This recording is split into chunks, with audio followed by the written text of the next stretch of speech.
there. It's just fine to address them. Okay.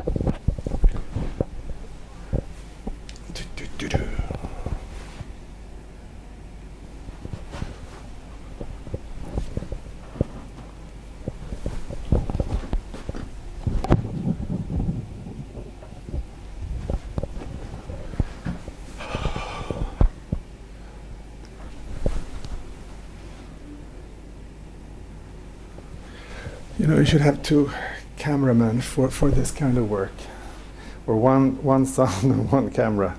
Yeah.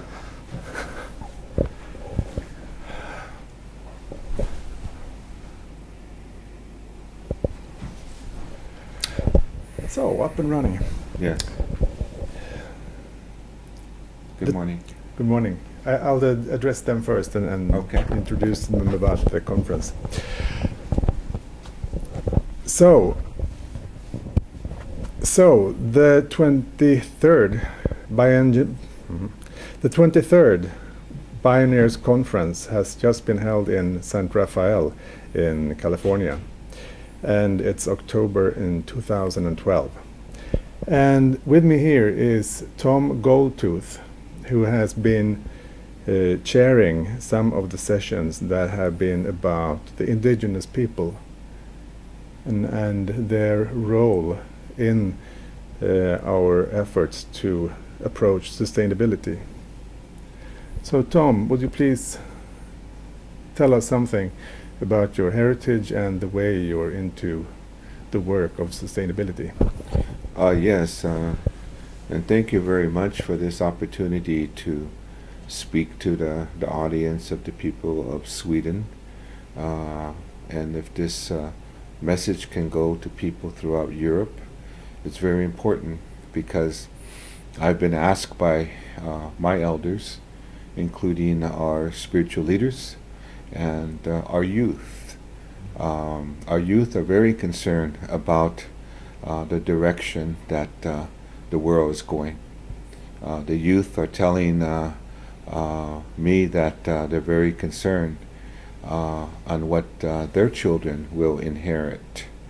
I'm the spokesperson and executive director of a big international indigenous network that was formed in 1990. And it was formed as a response to unsustainable Western form of development.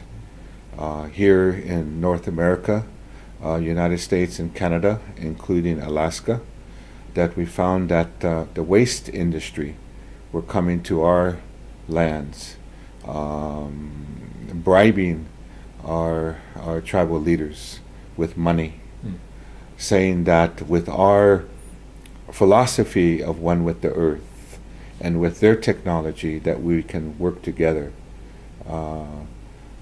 both to make money and supposedly to dump toxic waste on our land. And it also included a major proposal by the United States government to dump radioactive nuclear waste in our lands as well. So here in the United States, we have a long history with the United States government from the 1700s to the 1800s of defense warfare to defend our lands. It was in the late 1800s that a lot of our people negotiated treaties to reserve what is already ours. As some of the listeners may know, majority of these treaties have been broken by the United States. And sometimes we use the terminology that we live in occupied land.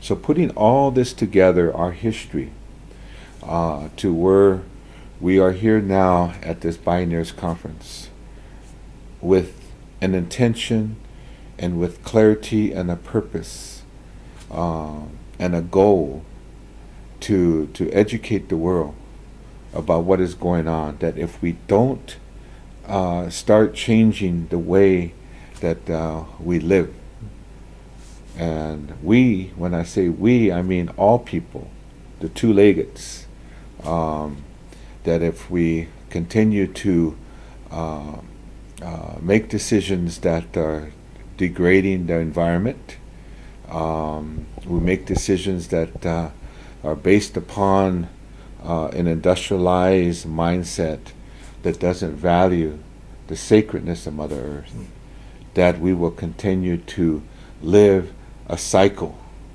of destruction.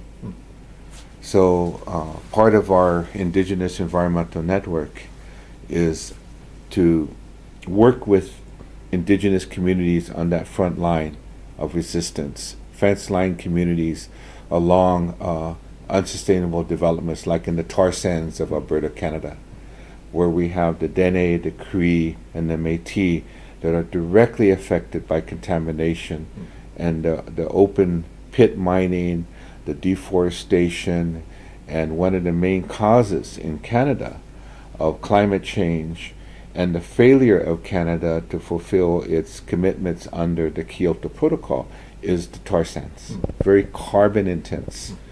So we've been going to Europe on shareholder campaigns.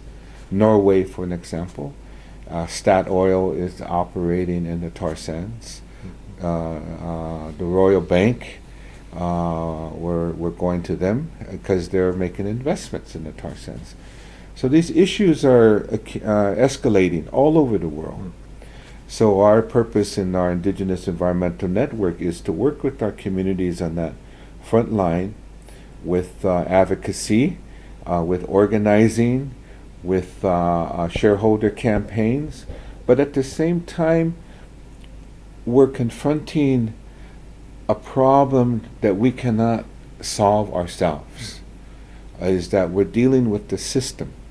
It's not just the United States, it's a global system that is out of balance with Mother Earth.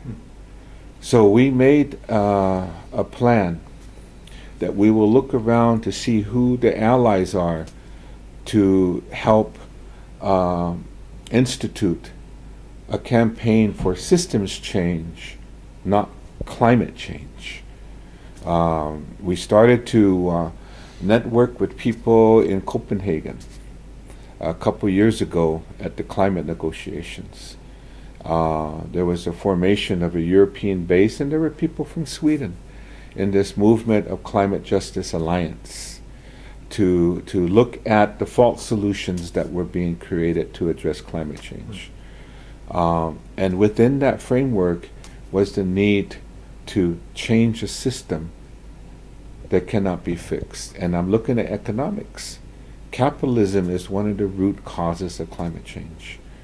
Capitalism and our economic system takes too much from Mother Earth in the name of growth. It's taken too much fish out of the ocean. It's ripping out too many trees. It's gorging into Mother Earth to siphon out oil. And now there are some initiatives that sort of pretend, as you and I are seeing it, to be greening the economy. Yes. But you don't really believe in that?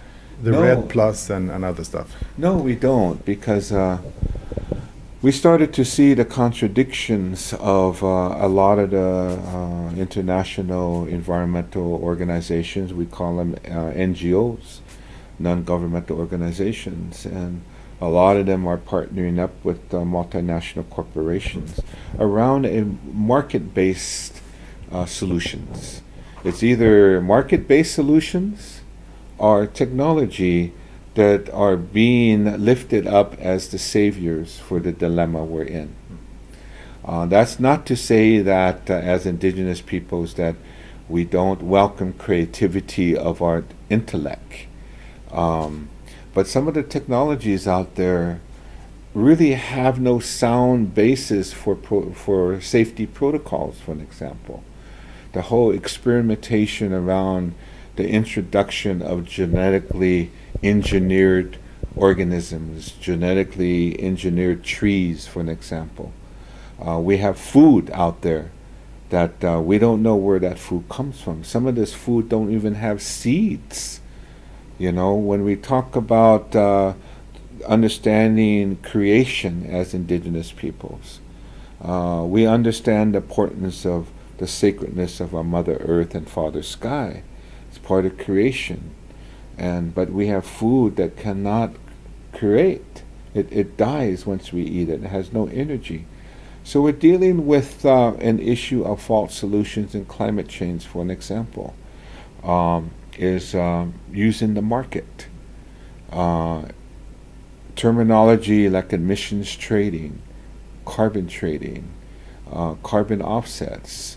So what this entails is a system to where the polluter actually continues to pollute, and they can buy themselves, just like the old church were indulgences, to where you can buy yourself out of your sin. Okay?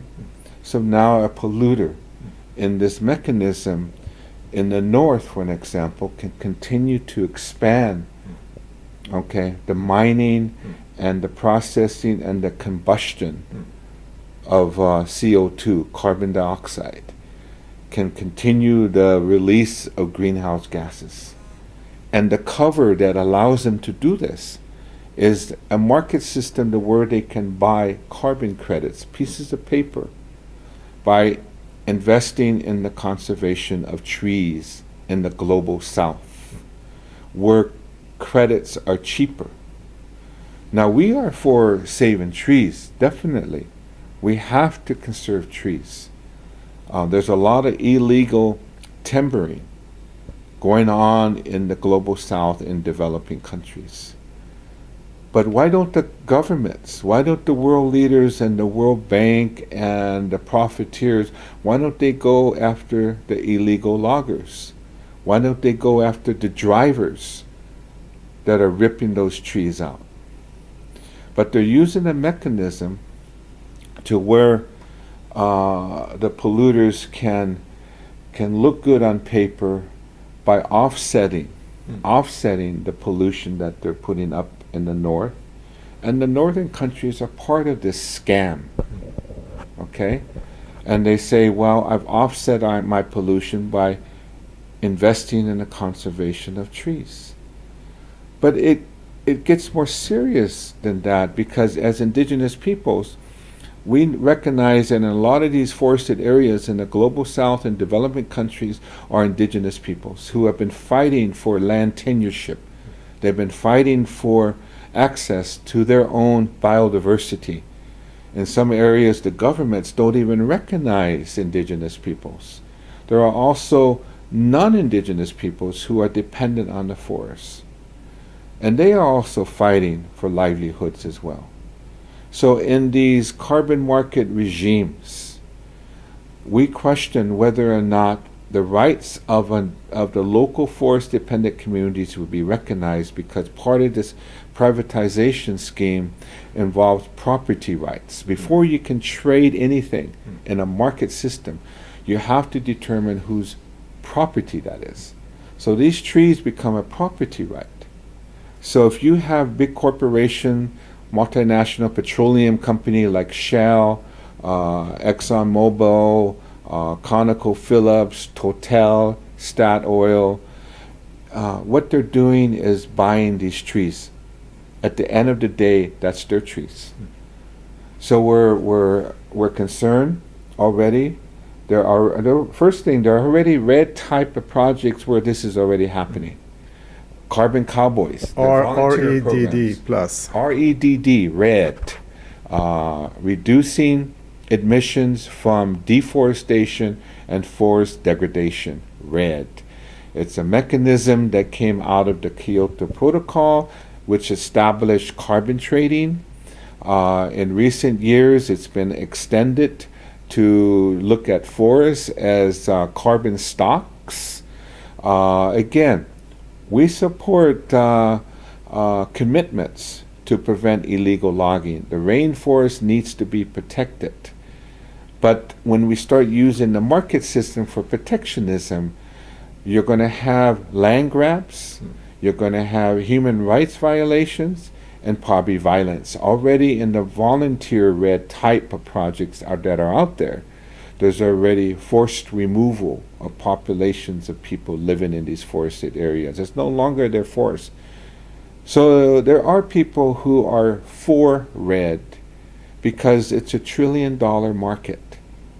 So there's been promises that have been made by these what we call carbon profiteers, carbon brokers, carbon cowboys, going into these remote villages where poverty already exists and promising money, benefit sharing in these schemes.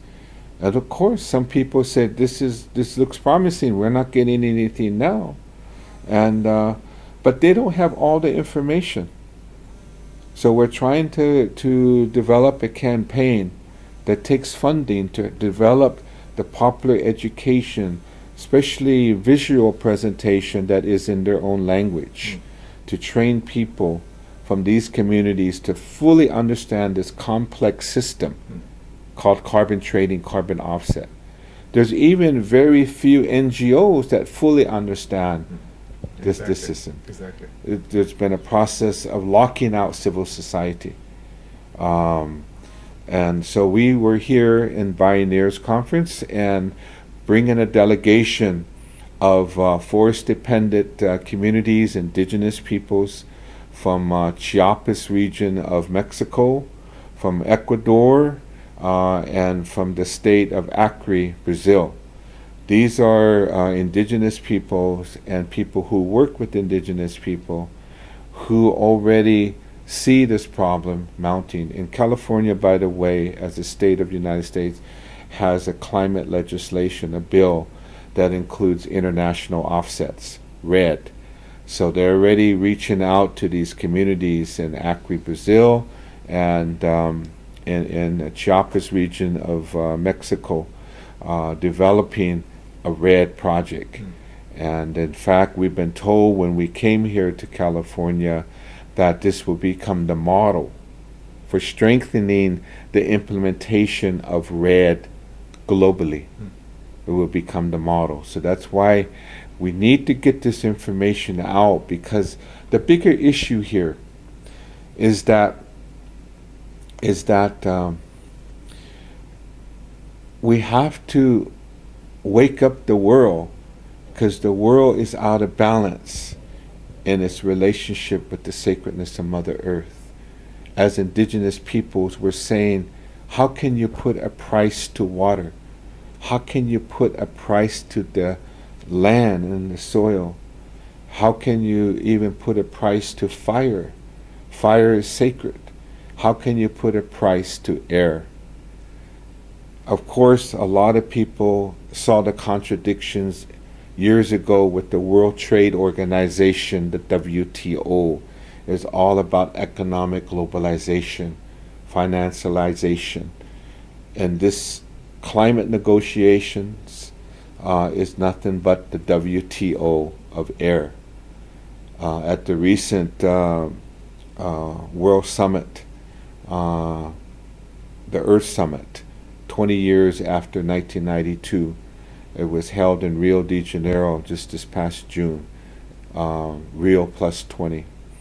The main agenda of the World Bank, in fact, European Union, United States, the industrialized countries, and corporations was pushing green economy. And couched within the green economy was privatization of nature. RED was one of the pillars of implementing this new movement of the profiteers of capitalism by putting a price to nature. So eventually we will see society be able to offset and be a mechanism for mitigating damage. So we will see someone being able to resolve themselves of the ecological sins by just putting up money. Where are we going with that kind of thinking? Where is the heart of the people of the land, the people of Sweden? We depend on them like that to see through these veils and disguises that want to cloud our people. We got to come back in a way that we truly understand who we are as children of Mother Earth. And that's the only way we can change this, and not depend on technology. Some technology is good. Not depend on the market, even though we do need an economic system for survival, but a system that is loving of Mother Nature, that is loving of community, loving of self, loving to nature, animals, birds. That's why we've been part of this bigger movement to implement policies from the community level all the way up to global policies that recognizes the rights of Mother Earth, the rights of nature. And there's a river in New Zealand that was just recognized that that river has rights from being contaminated. So that's what we're also saying, is the question of responsibilities of humanity to protect the sacredness of Mother Earth. And in the last panel of the conference and of the indigenous set of panels, almost all the participants raised the issue, directly or indirectly, the issue of the difference between subject and object. And I think this is crucial, because as long as we deal with Mother Earth and nature, and in fact of our own lives, in objective terms, everything is tradable. My left arm, my right arm, my children and my mother will have a price tag. And if we don't see what we're doing with that kind of thinking, and most of all that kind of feeling, we probably won't have no chance. So that I'm very grateful that it has been the indigenous people in this conference that have that kind of awareness and knows how to treat this dimension of life. So I'm so grateful that you are holding this space, and I think we're totally dependent on what you are bringing. Yes, and one of the things that I talk about is that it's time for humanity, it's time for the people of the world to take responsibility, to become part of Mother Earth, to become part of nature, because we are part of that. We are not separate. No. If we study the whole processes of industrialization, and part of the process of industrialization is the process of how we think. What has happened is that industrialization throughout the world has removed people from nature, so that we become dependent on technologies that may not necessarily mean the best for the future of our planet and our families. It involves a process of becoming dependent on corporations, so that the corporations have more power than we do. What happens if we become disempowered?